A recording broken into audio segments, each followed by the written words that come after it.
Around 4,000 years ago, a king named Sargon did something no one had ever done.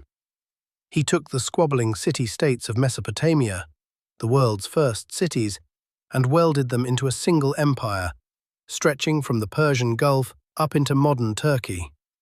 It was the first empire in human history. And then, after roughly a century and a half of power, it fell apart almost overnight. A Sumerian poem written afterward remembered it with a chilling line. The large fields yielded no grain, the thick clouds did not rain. For a long time that sounded like myth. Then scientists pulled a stalagmite out of a cave near Tehran and read, layer by layer, the record of a drought that hit right when the empire died. A drought that lasted 300 years. That is the #1 story on this list. But the Akkadians are not alone. History is full of powerful, sophisticated societies that were thriving one century and simply gone the next, and in almost every case, we're still arguing about why. From a colony that vanished, leaving one word carved in a tree, to a civilization that mined its own water until it ran dry, these are 10 of them. Let's start the countdown. We start with the most famous disappearance in American history. In 1587, around 115 English colonists landed on Roanoke Island, off the coast of what's now North Carolina, hoping to build England's first permanent settlement in the New World. Their governor, John White, sailed back to England for supplies. But war with Spain and the Spanish Armada trapped him there for 3 years. When he finally made it back in 1590, the settlement was empty. Not destroyed, not burned, dismantled and deserted. No people, no bodies, no sign of a struggle. There were only 2 clues. Carved into a wooden post was a single word, Croatoan, and on a nearby tree, 3 letters, C-R-O.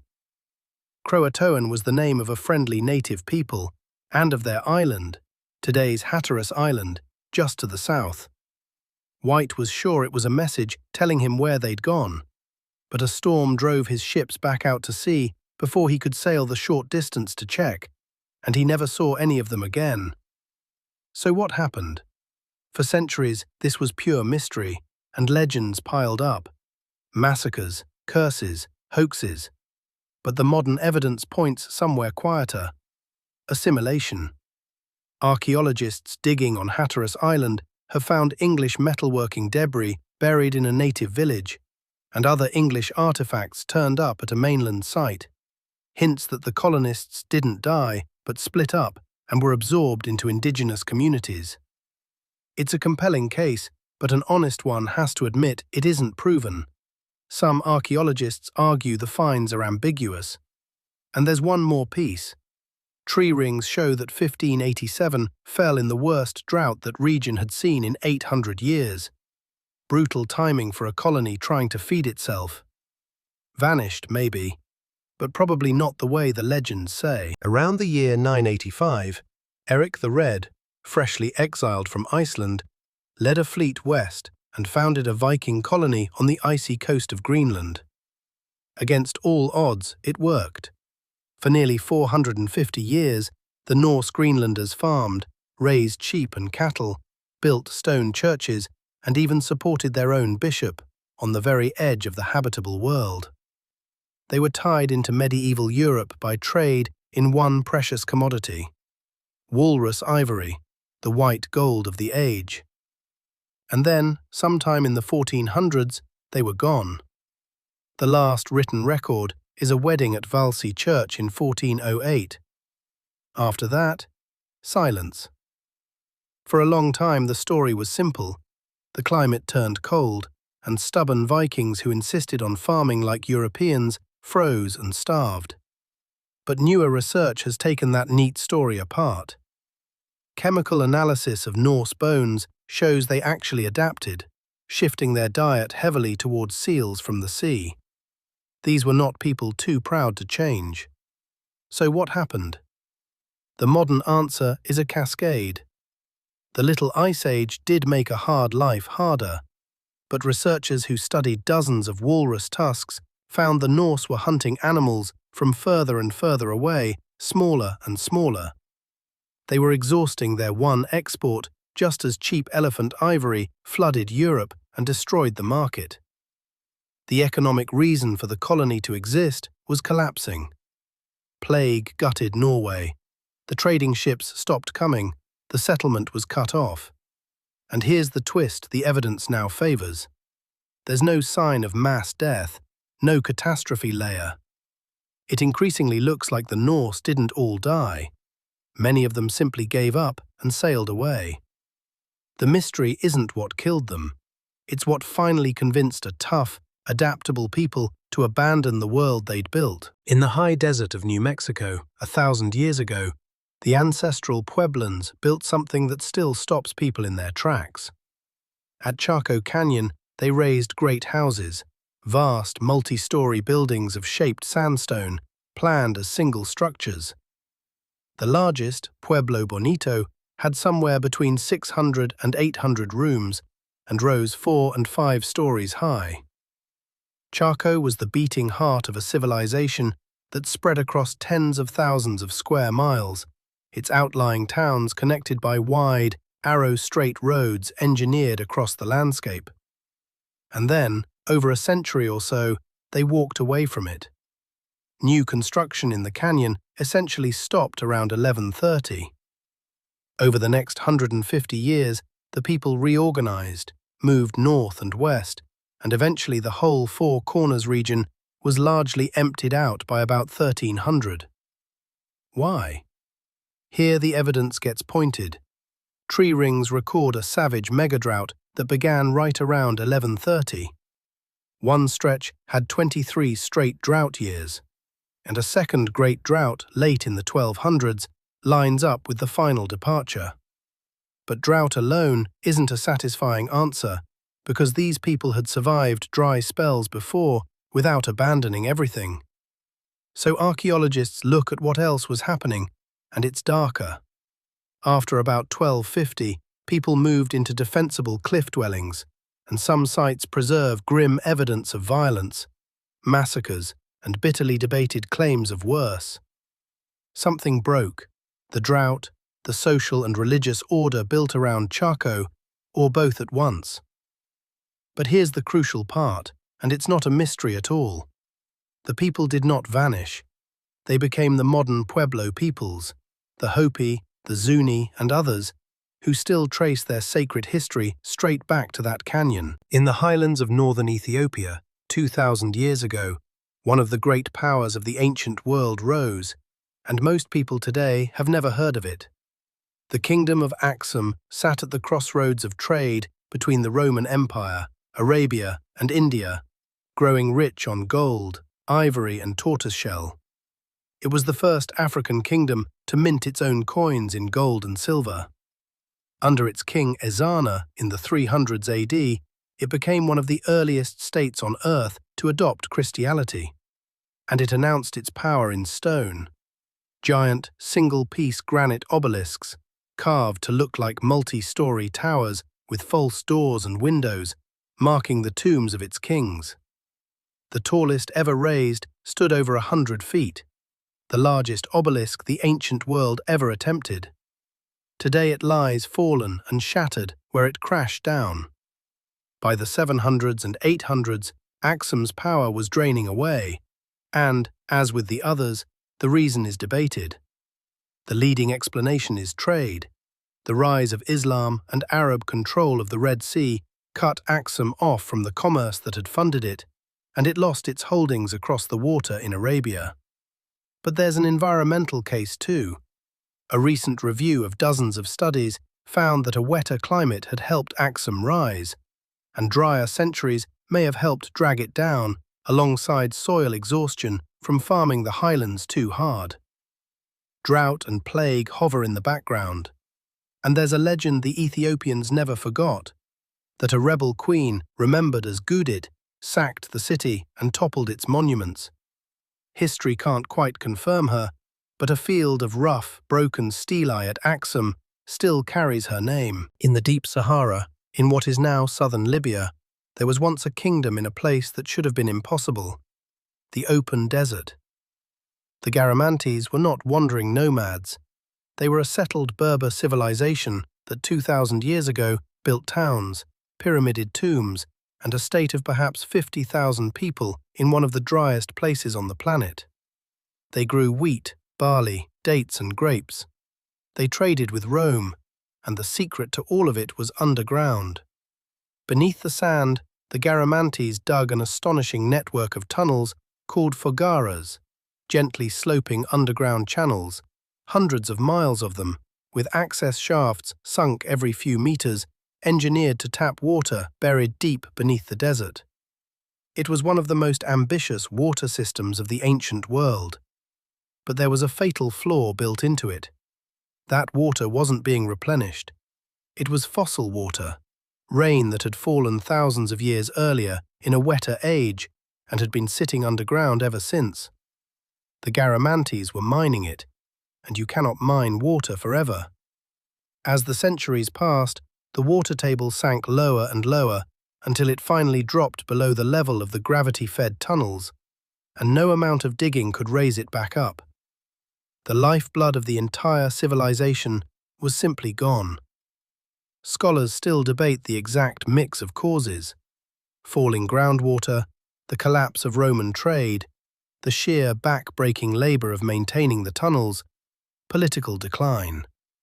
But the core lesson is stark and strangely modern.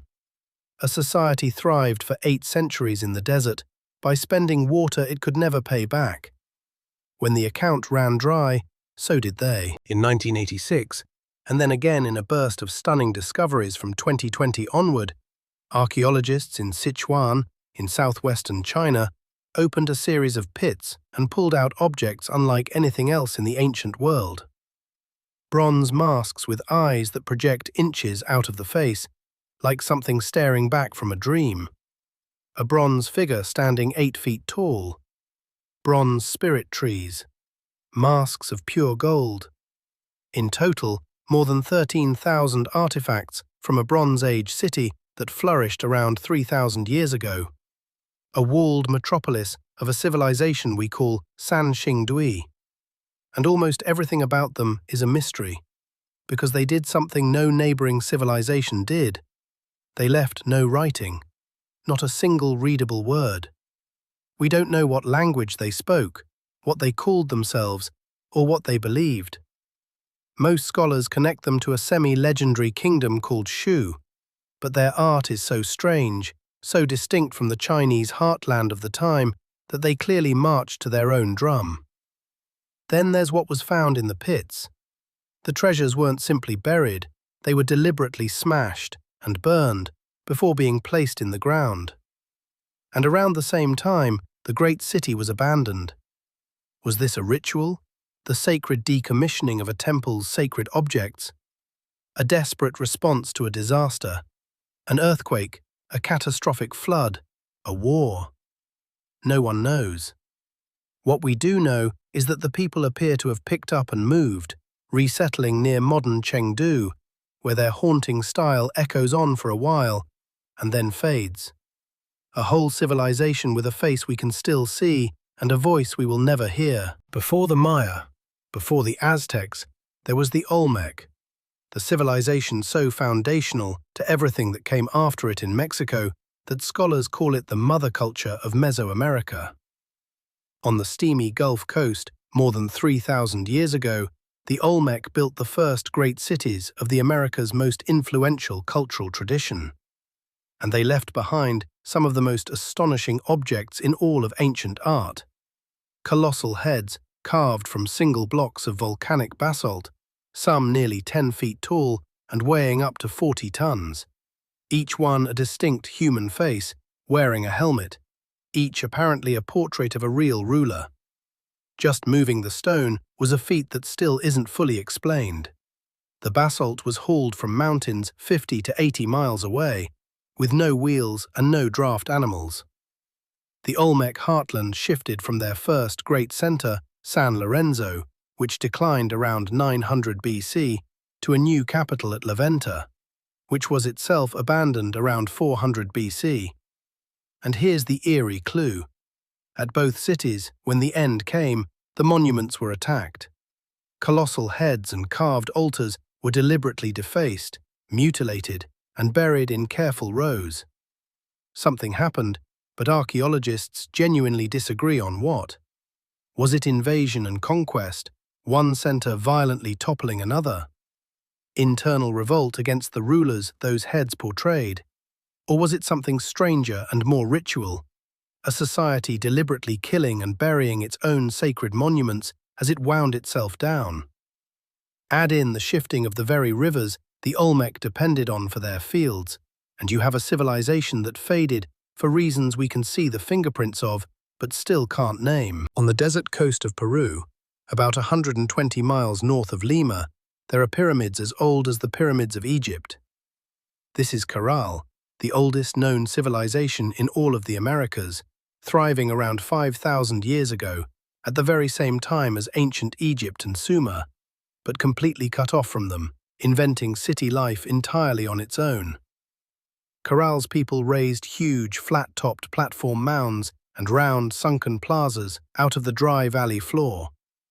The largest pyramid covers an area bigger than 4 football fields. But the strangest things about Caral are the things it's missing. They had no pottery, not a single clay pot. And in a city this size, archaeologists have found no walls, no weapons, and no clear evidence of war. This was a civilization apparently built on trade and ceremony rather than conquest. Its people growing cotton to trade with fishermen on the coast, making music on flutes carved from pelican and condor bones. And then, around 1800 BC, the cities were abandoned. The likeliest culprit is the environment, a long drought tied to the same global dry spell that haunts the top of this list, made worse by El Niño floods and possibly a major earthquake that wrecked the fields and shifted the fisheries. But there's a fascinating reappraisal underway. New discoveries at a nearby successor site suggest the Caral people didn't simply die out. They relocated inland and carried their trade and their rituals on.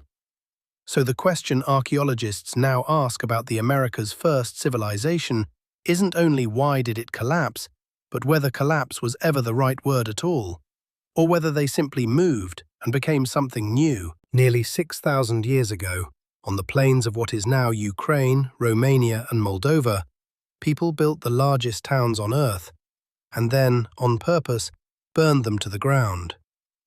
This is the Cucuteni-Trypillia culture, and it is one of prehistory's genuine enigmas. At a time when most of humanity lived in small villages, they built megasites, settlements of up to 3,000 houses, home to perhaps 10 to 15,000 people or more, laid out in beautiful concentric rings around a great open center. These were bigger than the earliest cities of Mesopotamia, and they existed 1,000 years before them. And then there's the burning. Over and over, across their 1,500-year run, these people appear to have deliberately set fire to their own houses, sometimes entire settlements at once, every 60 to 80 years, roughly once a lifetime. Then they rebuilt, often right on top of the ashes. Experiments show the fires were intense and intentional, not accidents. Why? No one is sure. Theories range from ritual, treating each house as a living thing that had to die and be reborn, to a stand-in for burial, to something as practical as clearing pests or renewing the soil. By around 2750 BC, the megasites were gone, and the collapse is as debated as the burning. A drying climate, soil worn out by intensive farming, a society that fractured because people simply rejected living packed together in such enormous numbers, or the arrival of horse-riding herders from the steppe who absorbed or displaced them. Every one of these has supporters, and none has won. A civilization that built the biggest towns in the world, burned them like clockwork, and then dissolved, leaving us a puzzle we still can't read. And so we come back to Sargon of Akkad and the very first empire.